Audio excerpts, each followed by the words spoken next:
வணக்கம். 8ஆம் நம்பர் தலைவர் பேசுகிறேன். 2026 சட்டசபை தேர்தல் தமிழ்நாட்டில் நடக்க போகுது.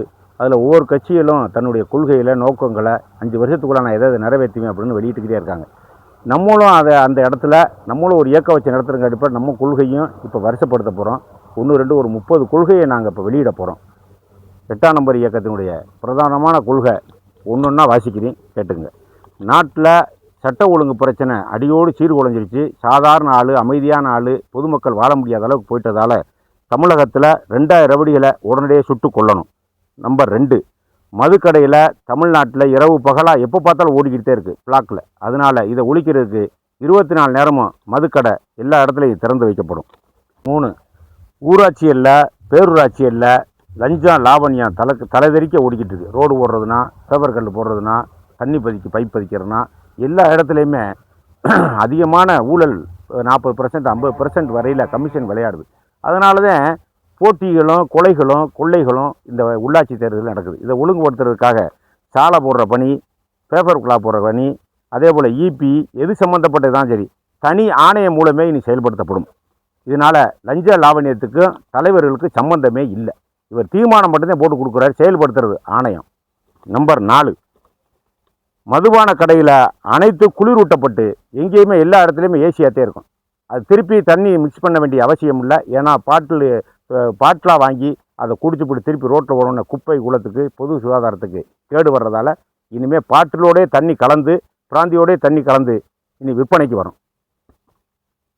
5, ஒவ்வொரு பஞ்சாயத்திலும் 5, 6 கழுதை எங்கே பார்த்தாலும் சுகாதாரம், எங்கே பார்த்தாலும் குப்பை கூலமாக இருக்குதுண்டு நம்ம ஒழுங்குபடுத்துறதுக்கா இயற்கையான முறையில் ஒழுங்குக்காக 5 கழுதை அல்லது 6 கழுதை உடனடியாக வாங்கி விட போகிறோம். மத்திய அரசு நம்ம சொன்னதை கேட்டு இப்போ செயல்பாட்டுக்கு வந்துருச்சு. இப்போ ஏற்கனவே ஒவ்வொரு கழுதையும் பண்ணை விட்டு உருவாக்கினா ஒரு கழுதைக்கு 1 லட்சம் ரூபா இப்போ கொடுக்குறாங்க. நேற்றே முந்தானாலே அறிவிச்சிருக்காங்க. அதை நான் சொல்லியிருக்கேன்.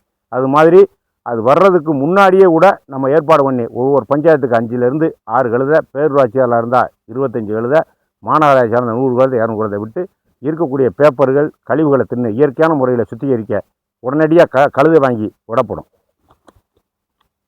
6, பன்றிகளை எங்கே பார்த்தாலும் விவசாயமே பண்ண முடியலை. பன்றி எங்கே பன்றி தொல்லை வாழையை திங்குது, கரும்பு அழிக்குது, மனுஷனை கேட்டால் கொள்ளுது. இப்படி பல வயக்காட்டுக்கே போக முடியலை. அதனால் விவசாயிக்கு நெட்டை வருது, எங்கே பார்த்தாலும் பிரச்சனை ஆகிப்போச்சு. அதனால் பன்றிகளை ஒழிக்க நரி வளர்ப்பு திட்டம், நரி பண்ணையை உடனடியாக உருவாக்கணும்.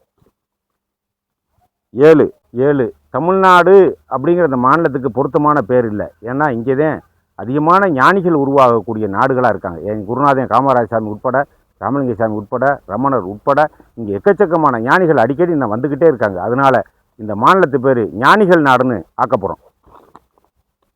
8, தமிழக முதலமைச்சர் அலுவலகத்தை இனி முதலமைச்சர் தமிழக அலுவலகம் இல்லாமல் விக்கிரமாதித்தன் அலுவலகம்னு மாற்ற போகிறோம். 9, எங்கே பார்த்தாலும் பத்திர ஆஃபீஸில், ஆர்டிஓ ஆஃபீஸில், லைசன்ஸ் கொடுக்குற இடத்துல இபி இதெல்லாம் பயங்கரமான லஞ்ச லாவணியம் கரை உருண்டு ஓடுறதால இதுக்கு ஒரு தனி கண்காணிப்பு வச்சு லஞ்ச லாவணியமே இல்லாத ஒரு பத்திரத்துறையை உருவாக்குறது. அதே போல் மோட்டார் வாகன உரிமையை பொறுத்தளவில் லஞ்ச லாவணியமே இல்லாமல் மக்களில் லைசன்ஸ் வாங்குகிற அளவுக்கு துரிதமான நடவடிக்கை எடுத்து அதுக்கு தனிச்சட்டம் இயற்றப்படும். 10, அனைவரும் பொருளாதாரத்தை அனைவருக்குமே பொருளாதார ஏற்றம் பெற சுழற்சி முறையிலையோ அல்லது பொதுவாகவே வருஷத்துக்கு 2 முறை 2.5 லட்சம் ரூபா வட்டியோட கடன் பொதுமக்களுக்கு அனைவருக்கும் வழங்கப்படும். அதை உரிய முறையில் செலுத்திட்டா நீங்களும் வளம் பெறுவீங்க, நாடு வளம் பெறும். 11, காவல் நிலையங்களில் மகளிருக்குன்னு புகார் தனியாக வாங்கப்படும். அவர்களுக்குன்னு எல்லா காவல் நிலையமே நான் சொல்கிறேன். காவல் நிலையங்களில் புகார் மகளிருக்குன்னு தனியாக வாங்கப்படும்.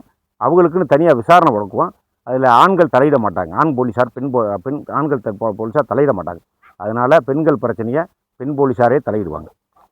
புகார் தெரிவிக்கும் போது மது குடித்ததால் என் கணவர் என்னை அடித்து தினந்தன துன்புறுத்துறாரு அப்படிங்கிற கட்டம் வரும்பொழுது அவரை உடனடியாக காப்பகத்தில் சேர்த்து மது பிரச்சனையிலிருந்து அவரை மீண்டெழுத்த அரசாங்கம் துரித நடவடிக்கை எடுக்கப்படும். அப்போயே அவர் வண்டியை வச்சு ஏற்றிட வேண்டியதான், வீட்டுக்கு கொண்டு போக முடியாது.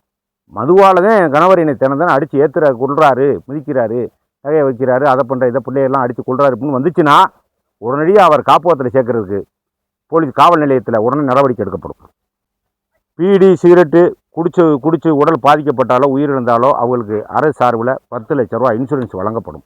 13, ஆண்டுக்கு 2.5 லட்சம் ரூபாய்க்கு சம்பாதிக்கக்கூடிய ஏழைகளுக்கு எம்எல்ஏ சீட்டு, எம்பி சீட்டு 25% சீட்டு ஒதுக்கப்படும். ஏன்னா ஒருத்தர் தேர்தல் நிற்கிறவங்களும் 50 கோடி 100 கோடி வச்சுக்கிட்டே நிற்கிறாங்க. ஏழைகள் ஓட்டு போட மட்டும்தான் லாயக்காக இருக்காங்க. அவங்க தேர்தலில் நின்றோ அல்லது எம்எல்ஏவோ எம்பி ஆகிறது நடக்காத காரியம். அதனால அவங்கள இடஒதுக்கீடு கொடுத்துட்டே நம்ம மேலே கொண்டு வர முடியும். அதனால இந்த தொகுதியில் பூரா குசேலர் தொகுதி அப்படிங்கிற பேரில் எடுத்து வச்சு 25 தொகுதி, 125 தொகுதி, அதாவது மொத்தமாக 25 தொகுதி குசேலர் தொகுதிங்கிற அடிப்படை மாற்றி சாதாரண ஏழைகள் கூட எம்பி எம்எல்ஏ ஆகிற அளவுக்கு சட்டம் வகுக்கப்படும்.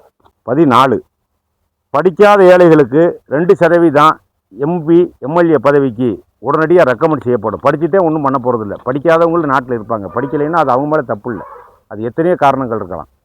கிரகச்சாரம் காரணமாக இருக்கலாம், அரசாங்கம் காரணமாக இருக்கலாம், பொருளாதார காரணமாக இருக்கலாம், அல்லது போக்குவரத்து காரணமாக எது வேணாலும் காரணம். அது எது வேணாலும் இருந்துட்டு போகாது, நமக்கு தேவையே கிடையாது. அதனால் படிக்காதவனுக்கு கூட 2% இடஒதுக்கீட்டில் எம்எல்ஏவும் எம்பியாவும் அவரை உருவாக்கணுங்கிறதுக்காக சட்டம் கொண்டு வர போகிறோம். அந்த சட்டத்துக்கு பேர் மகாகவி காளிதாஸ் திட்டம். அதன் பேரில் கொண்டு வர போகிறோம். 15 இன்றைக்கி ஆடம்பரமான திருமணங்கள் அனைவரும் நடக்குது. அதனால் இனி மகாலில் நடக்கக்கூடிய அனைத்து திருமணங்களுக்கும், ஆடம்பரம் நடக்கக்கூடிய அனைத்து திருமணங்களுக்கும் ஒரு இலைக்கு 25 ரூபாய் அரசாங்கத்துக்கு வரி விதிக்கப்படும். 16 அரசு பள்ளிகள் மூடப்பட்டு அனைத்து பள்ளிகளில் யார் எங்கே வேணாலும் படிச்சுக்கலாம். மாணவர்கள் உனக்கு எந்த பள்ளிக்கூடம் பிடிக்குதோ நாட்டில் படிச்சுக்க. உனக்கு உண்டான பிள்ளை அரசாங்கம் கட்டிக்கிறோம். எத்தனை மொழி கற்றுனா கற்றுக்க. ஹிந்தி கற்றுக்கிறியா கற்றுக்க, உருது கற்றுக்கிறியா கற்றுக்க, ஆங்கிலம் கற்றுக்கிறியா கற்றுக்க, ஜெர்மனி படிச்சியா படிச்சுக்க. உனக்கு தமிழ்நாட்டில் எந்தெந்த பள்ளிக்கூடம் உனக்கு பிடிக்குதோ எங்கே வேணாலும் நீ சேர்ந்துக்கலாம். அரசாங்கம் பள்ளிக்கூடம் கிடையாது, மூடிட வேண்டியதான். அதனால் அதுக்குண்டான சட்டத்தை ஏற்றி அத்தனை தொகையும் கவர்மெண்ட்டே செலுத்தும். 17 நாட்டில் எங்கே பார்த்தாலும் கஞ்சா குடிச்சிட்டு சிலம்பல் பண்ணி பெரிய கரைச்சலாக இருக்கிறதால கஞ்சா தடுப்பில் துரிதமான நடவடிக்கை அரசு கண்டிப்பாக எடுக்கும்.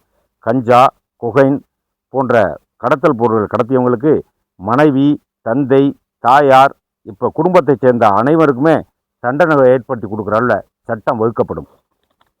18 அனைத்து பஸ் ஸ்டாப்புகளும் மகளிர் பஸ் ஸ்டாப்புகளில் அனைத்தும் காவல் கட்டுப்பாட்டுக்குள் கொண்டு வரப்படும். 19 சுதந்திரத்துக்கு போராடிய மன்னர் குடும்பம் ஏழை குடும்பமாக இருந்தால் சுதந்திரத்துக்கு போராடிய பெரிய நிலச்சுகாந்தார்கள் பூரா இன்றைக்கி வாவுசி குடும்பம் போன்றவங்க நிலச்சுகாந்தமாக இன்றைக்கி ஏழையாக இருக்காங்க. காரணம் அவங்க பணமெல்லாம் செலவழிச்சிட்டாங்க. திருப்பி அவங்கள எலெக்ஷன் இப்போ எம்எல்ஏவோ எம்பியோ அவங்களால ஆக முடியாது. ஏன்னா 20 கோடி 30 கோடி 40 கோடி செலவழிக்கிற அளவுக்கு அவங்க வழி இல்லை. ஏன்னா எல்லாத்தையும் முன்னாடி செலவழிச்சிட்டாங்க சுதந்திரம். அதனால் அவங்க இடஒதுக்கீடு மூலம் 25% தான். அது 25 எம்எல்ஏ இந்த மாதிரி ஆட்கள் முன்னாடி மன்னர்கள் இருந்து இப்போ ஏழையாக இருந்தால் அந்த வாரிசுகளுக்கு எம்பி எம்எல்ஏ சீட்டாகவும், அதே போல் வாவுசி, மருதுபாண்டியர், தேவர் இந்த மாதிரி ஆட்களுக்கு ஏழையாக இருந்துச்சுன்னா, வசதியாக இருந்து ஏழையாக இருந்தவங்களுக்கு அவங்க இடஒதுக்கீடு மூலம் அவங்கள உடனடியாக எம்பி ஆகிறதுக்கு சட்டம் கொண்டு வரப்படும். 21 தனி எஸ்சி தொகுதி. வருஷம் ஒவ்வொரு தொகுதிக்கு ஒவ்வொரு மாவட்டத்திலையும் மாறி போய்கிட்டே இருக்கும். இதுதான். ஏன்னா 50 வருஷம் 100 வருஷம் இப்போ இருக்குது. இந்த சட்டமெல்லாம் தூக்கி எறிஞ்சிட்டு தீய வச்சு விட்டுட்டு வருஷம் 5 வருஷம் தான். மானாமதுரை இந்த வருஷம் இருக்குது, அடுத்த வருஷம் வேங்க, அதுக்கு அடுத்த வருஷம் காரைக்குடி, அதுக்கு அடுத்த வருஷம் திருப்பத்தூர், இப்படி மாறி சுற்றி போய்கிட்டே இருக்கும். அதுக்கு உண்டான சட்டம் வகுக்கப்படும். இடஒதுக்கீடு முறை அறவே ஒழிக்கப்பட்டு, சாதி ரீதியாக இடஒதுக்கீடு அறவே ஒழிக்கப்பட்டு, பொருளாதார ரீதியாக இடஒதுக்கீடு உடனடியாக கொண்டு வரப்படும். சாதி ரீதியாக இடஒதுக்கீடு கிடையாது. ஏன்னா அதே சாதியில் பிறந்திருக்கேன், அந்த சாதியை வச்சுக்கிட்டே 10 வேலை வாங்குறேன், 10 வீடை கட்டுறேன், 10 வாசல் கட்டுறேன். அதனால் பக்கத்து வீட்டுக்கார ஏழைகளுக்கு போக மாட்டேங்குது. அதனால் பக்கத்து வீட்டு ஏழைகளை தூக்கி விடணும். அதனால் பொருளாதாரத்தில் மேம்பட்டினா கிருமிலேயரை பயன்படுத்திட்டு விளைக்கிற வேண்டியதான், வேற ஆள் கொண்டு போக வேண்டியதான். அதனால் சாதி ரீதியாக இடஒதுக்கீடு ரத்து செய்யப்பட்டு பொருளாதார ரீதியாக இடஒதுக்கீடு கொண்டு வருவோம். 23 வீடு இல்லாத வேலைகள் வாடகை வீட்டில் இருக்கும்போது அந்த வாடகை பணத்தை அரசே செலுத்தும். 24 வீட்டுக்கு 2 மரக்கன்றுகள் கட்டாயம் என சட்டம் இயற்றப்படும். 25 காவல்துறைக்கு சங்கம் அமைக்க உடனடியாக அனுமதி வழங்கப்படும். 8 மணி நேர வேலை என்பதையும் உடனடியாக ஏற்படுத்துவோம்.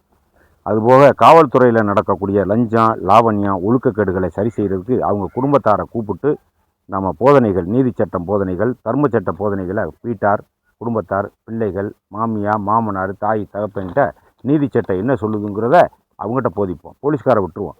நீங்கள் தான் அங்கே போய்ச்சுக்கணும். இவர்கிட்ட போயிச்சு வெட்டி வேலை. அதனால் உங்கள்கிட்ட போயிச்சு அங்கே போகணும் அப்படிங்கிறது எங்களுடைய கருத்தாக இருக்குது. 26 கலெக்டர் அலுவலகம் அனைத்தும் கலைக்கப்பட்டு நிர்வாக வசதிக்காக வேறொரு நிர்வாக முறையை கண்டுபிடித்து அமுல்படுத்தப்படும். மாவட்ட ஆட்சியர்கிட்ட கொடுக்கக்கூடிய மனு பூரா திருப்பி பெட்டி கடைக்கும் வடக்கடைக்கும் போய்கிட்டே இருக்குது. இதனால் புகார் வந்ததை அடுத்து மாவட்ட ஆட்சியரிடம் தமிழ்நாட்டில் முழுவதும் அத்தனை 38 மாவட்ட கலெக்டர் ஆஃபீஸும் கலைக்கப்படும். இழுத்து பூடிட்டு வேறு ஒரு நிர்வாக முறையை கொண்டு வரப்படும். அதாவது கலெக்டர் இல்லாத ஒரு நிர்வாக முறையை கொண்டு வர்றதுக்கு ஓய்வு பெற்ற சுப்ரீம் கோர்ட் நீதிபதி தலைமையில் குழு அமைக்கப்படும். 26 அரசு மருத்துவமனையில் உள்ளதை தனியார் மருத்துவமனை என்னென்ன மருத்துவ நோய் இருக்கா அரசு மருத்துவமனை சேர்ந்துக்க, தனியார் மருத்துவமனை போய்க்க. அது எவ்வளோ பெரிய மருத்துவமனையாக இருந்தாலும் சரி போய்க்க. என்ன நோயாக இருந்தாலும் சரிதான், அதுக்கு உண்டான பணத்தை அரசாங்கமே செலுத்தும். நீ வெறுஞ்சட்டையோட போக வேண்டியதான். அழுகு சட்டையோட போனாலும் சரி, நீ 10 கோட்டு சுட்டை போட்டு போனாலும் சரி, நீ எங்கே போய் வைத்தியம் பார்க்க நினச்சே வைத்தியம் பார்த்துக்க. எப்படி பள்ளிக்கூடத்தை சொன்னமோ அதே மாதிரி தான் இதுவும். நீ பாட்டு போயிட்டு எந்த பள்ளிக்கூடத்தில் படிக்கணும்னு சொன்னோம்ல அதே மாதிரி இதுவும். உனக்கு ஒரு நோய் வந்துருச்சு, அரசாங்க ஆஸ்பத்திரி பிடிக்கலை, வேணாம் உத்தங்குடி போயிரு, மீனாட்சிக்கு போயிரு. மீனாட்சி பிடிக்கல வேளம்மாள் போயிரு. மீனாட்சிக்கு பிடிக்கல எனக்கு வடமலையான் ஓம் பிரியா, இங்கே வேணாம் போய்க்க. உனக்கு உண்டான அத்தனை படமும் அரசாங்கமே செலுத்தும். 27 மாநில சாலைகள் அனைத்து 4 வழிச்சாலையாக உடனடியாக விரிவாக்கம் செய்யப்பட்டு சுங்கச்சாவடிகள் அமைக்கப்படும். 28 பெண்களுக்கு எம்பி எம்எல்ஏ மற்றும் உள்ளாட்சி அமைப்புகளில் இடஒதுக்கீடு உடனடியாக ரத்து செய்யப்படும். அவர்கள் தன்னாட்சி மனநிலையை உருவாக்கும் வரையில் இந்த தடை சட்டம் இருக்கும். 30 எங்கே பார்த்தாலும் பாலியல் பலாத்காரம், கற்பழிப்பு, 65 வயசு கிழவியை கற்பழிக்கிறது, சின்ன பிள்ளைகளை தூக்கி கற்பழிக்கிறதெல்லாம் நாட்டில் சகஜமாக நடந்துக்கிட்டு இருக்கு. இதனால் வெளிநாடுகள் போல தமிழகத்தில் சென்னையிலையும் மதுரையிலையும் விபச்சார விடுதிகள் தொடங்கி அரசாங்கமே திறந்து அரசாங்கமே நடத்தும். இந்த கொள்கை தான் நம்ம கொள்கை. அதனால் இந்த கொள்கையை ஷேர் பண்ணுங்கள், எல்லோரும் பகிருங்க.